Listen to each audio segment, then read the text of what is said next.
Agniveer scheme पर जबरदस्त जुबानी जंग चल रही है।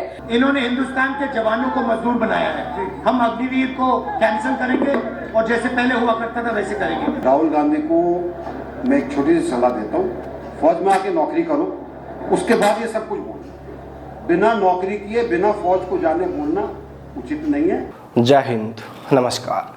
देखिए, भले ही अग्निवीर सेना भर्ती सीईई का रिजल्ट जारी कर दिया गया हो, लेकिन शोर आज भी कांग्रेस नेता राहुल गांधी के उस बयान का है, उस वादे का है जो उन्होंने सरकार बनने पर अग्निपथ योजना को लेकर किया है। देखिए, सेना भर्ती का रिजल्ट जारी होना अपने आप में युवाओं के लिए एक बहुत बड़ी खबर है, बहुत बड़ी गुड न्यूज है। उन युवाओं के लिए बहुत बड़ी खबर है जिनका नंबर अभी शॉर्टलिस्ट किया गया है फिजिकल के लिए। लेकिन इन दिनों राहुल गांधी ने अग्निवीर योजना को लेकर जो मुद्दा उठाया हुआ है, उस शोर में शायद अग्निवीर भर्ती के रिजल्ट की खबरें भी मानो कहीं दब सी गई हैं। आप यकीन नहीं करेंगे, इसलिए आपको चलिए हम एक बार लाइव ही दिखाते हैं। देखिए, हमने यहाँ पर गूगल समाचार ओपन किया हुआ है और यहाँ पर हमने कीवर्ड लगाया हुआ है अग्निवीर। अब आप खुद ही देखिए रिजल्ट की खबरें आपको यहाँ पर कोई एक आध ही देखने को मिल रही होगी। तमाम खबरें राहुल गांधी के उस वादे को लेकर है जो उन्होंने अग्निपथ योजना को लेकर किया है।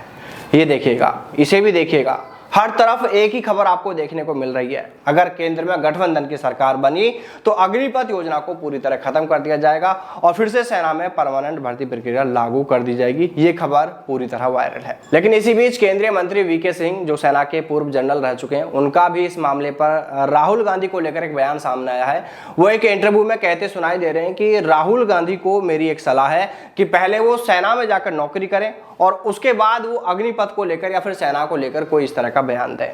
जब उन्हें सेना के बारे में कुछ पता ही नहीं है तो उन्हें इस तरह की बातें नहीं करनी चाहिए, ये कहना है वीके सिंह का। चलिए, अब हम इनसे भी एक सवाल कर ही लेते हैं। श्रीमान, आप कह रहे हैं कि राहुल गांधी इस योजना को लेकर तब बोले जब पहले वो सेना में नौकरी करें। चलिए ठीक है, आपकी बात को मान लेते हैं, लेकिन फिर तो रक्षा मंत्री राजनाथ सिंह, केंद्रीय गृह मंत्री अमित शाह जी और यहाँ तक कि हमारे प्रधानमंत्री नरेंद्र मोदी जी को भी पहले सेना में नौकरी करनी चाहिए थी ना, तभी तो उन्हें इस तरह की कोई योजना लागू करनी चाहिए थी।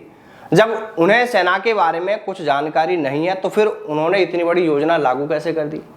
आप यही बात एक बार अपनी सरकार के लिए भी बोल दीजिए कि यह तो सरकार ने पूरी तरह गलत किया है। आप अपनी सरकार को बोल दीजिए कि आप इस योजना को वापस लीजिए, क्योंकि पहले प्रधानमंत्री जी को, केंद्रीय गृह मंत्री, रक्षा मंत्री जी और पीएमओ के जो भी अधिकारी हैं इस योजना में शामिल, उन सबको सेना में जाकर पहले नौकरी करनी चाहिए और जब उन्हें सेना के बारे में कुछ जानकारी हो जाए तब आप इस योजना को पूरी तरह लागू करना चाहिए था। नहीं तो इस योजना को वापस करें अभी तो।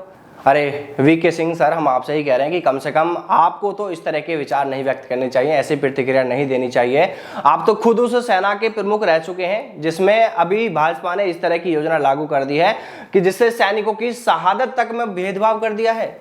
एक सैनिक अगर वीर गति को प्राप्त होता है तो उसके परिवार को पेंशन दी जाती है, वह अन्य और तमाम लाभ दिए जाते हैं। लेकिन अगर एक अग्निवीर की शहादत हो जाती है तो उसके परिवार को न तो कोई पेंशन दी जाती है और न ही कई और ऐसे लाभ दिए जाते हैं जो एक परमानेंट सैनिक के परिवार को दिए जाते हैं।